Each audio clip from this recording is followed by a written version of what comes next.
There is no time more lucrative for moviegoing than the summer movie season. For the 3 months where schools are out and audiences need a break from the hot sun, all the major studios compete to achieve one goal. Name of the game? Move the money from your client's pocket into your pocket. And for the last 15 years, studios have crafted a super weapon to get us into theaters, exploiting our collective great weakness. Franchise. Franchise, franchise, franchise, franchise. After 2 rough years, last summer showed the franchise blockbuster back at full strength, spearheaded by the breakout success of Top Gun Maverick. If that summer was the resurgence of the summer blockbuster, then this summer was meant to be the celebration of its return, ushering in a new era of franchises. Only, this summer isn't a celebration.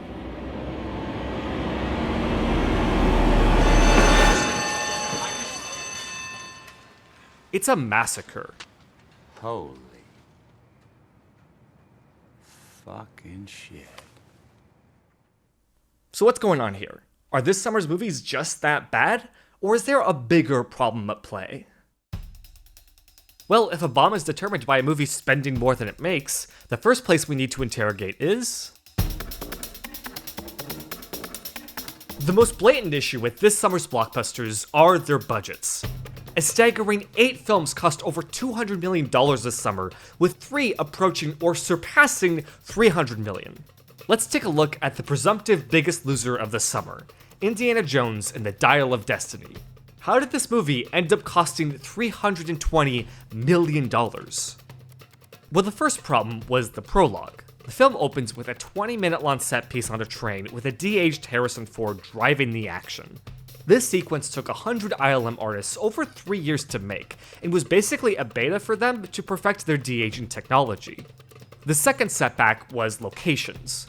Indiana Jones is famously a globetrotter, but since this was filmed during the pandemic recovery, those location costs skyrocketed. Finally, while filming the already expensive prologue, Harrison Ford broke his shoulder, delaying production for over a month. Similar issues plagued Dead Reckoning, which cost $100 million more than Fallout, as well as Fast X, which also had to contend with replacing its director early in production. Is it fair to say that this will be the best one? In my heart, yes. With these complications, you'd think studios would want to make airtight, lean scripts when, no, this has been one of the most bloated summers in recent memory. Almost every single franchise released the longest entry in its series. Longer runtimes means larger budgets. There are factors outside the studio's control that have hurt their films financially. I don't need to tell you that Ezra Miller's behavior away from the Flash set hurt that film's box office. But while that blame doesn't necessarily fall on Warner Brothers, what does fall on their shoulders is their decision to greenlight a $220 million Flash film before the character had ever proven himself as a lead. DC often gets compared to the MCU, and one area where early Marvel thrived is how they budgeted and sold their origin stories. An $140 million Captain America movie that comes in at a lean 2 hours could take a subpar box office performance and create a foundation to build off of. Even Spider-Man Homecoming, the most popular Marvel character there is, came in around $175 million. And when looking at The Flash, the things that work best are the parts that are cheap. The movie finds its footing when it focuses on Barry Allen and his relationship with his parents. It only falls off the rails when it becomes a multiverse epic. The same goes for Indy. Mangold had proven himself to make a more successful Wolverine movie with a smaller budget and more creative freedom. Imagine a version of Dial of Destiny that was less interested in DH flashbacks and bloated action scenes, and instead committed to the darker tone it teases, and actually wrestled with Indy's legacy. These films' massive budgets cannot save the massive issues with their stories. Speaking of which... With the exception of The Little Mermaid, I've seen every major movie this summer, and let me tell you, this summer's been rough. Those CGI babies in The Flash are still haunting my nightmares. That's not to say there haven't been diamonds in the rough. The few movies that have managed to make a profit this summer are all amazing. But a movie doesn't need to be a masterpiece to be a hit. Just look at Mario Bros. The quality and the box office are distinctly related, but it isn't exactly one-to-one. Now, opening weekend is always a result of marketing. Everything after that is word of mouth. But with these long-running sequels, the biggest factor isn't the quality of the films themselves, but the quality of the films before them. The number one rule of box office is that each sequel's success is a response to the previous film's reception. This is why studios are so prone to reboots and course corrections. They want to avoid absolute catastrophe that can damage their brands forever. And the blockbusters that bombed this summer are all films following up movies that should have been rebooted. Dial of Destiny is the sequel to one of the most reviled franchise films of all time, Indiana Jones and the Kingdom of the Crystal Skull. Transformers did reboot, but is still recovering from the damage done by the later Bayformers. And the DCEU was dead well before The Flash arrived. Because the hierarchy of power in the DC universe is about to change. This was key to how Top Gun Maverick exploded last summer. Now, the quality of that film was the biggest reason it succeeded. It is a masterpiece. But another thing that set it up for success was that it was Top Gun's only sequel.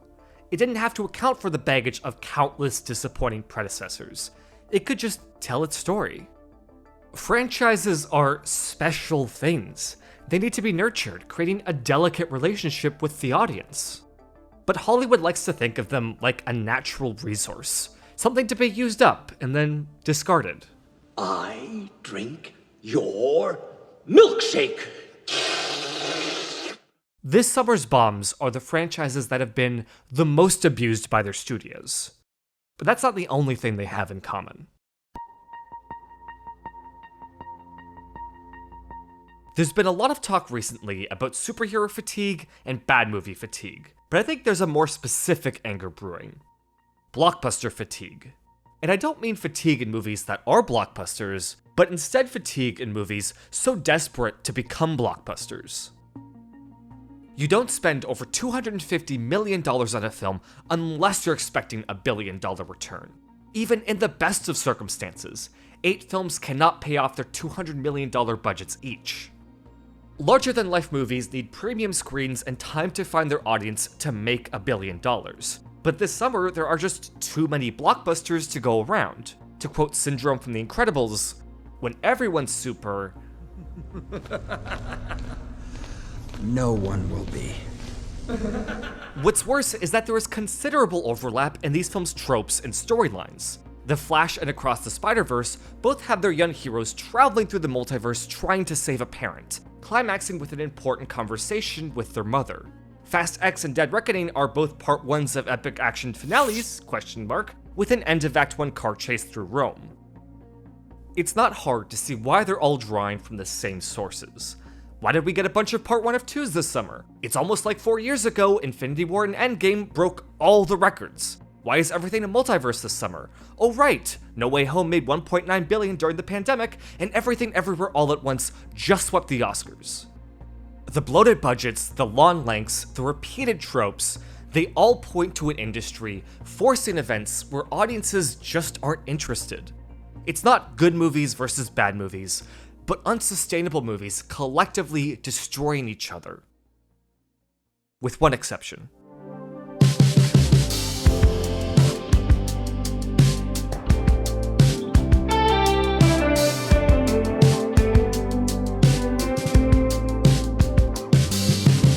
This weekend represents what summer moviegoing should be. It's 2 films beautifully counter-programmed, capturing the entire scope of entertainment. Where every movie this summer is cannibalizing each other, Barbie and Oppenheimer couldn't be further apart. They embody a Hollywood where event films can coexist, where movies become events not because of scale or nostalgia, but because of creative marketing and audience engagement. Best of all, both of them are still franchises. Nolan is an auteur and Barbie is Barbie. They give a blanket of security while offering a completely new experience. But what's most important about their prospects is that they don't need $1 billion to succeed. Costing roughly $100 million each, they could just be earnest hits and be a wild success for their studios. There are a lot of issues within the film industry that won't be cured overnight. One massive hit cannot save a studio. But movies like Barbie and Oppenheimer can lead by example, paving the way forward with affordable, inventive, creator-driven storytelling. Audiences have voted with their wallet and told studios what they want, but none of that will matter unless the studios actually listen.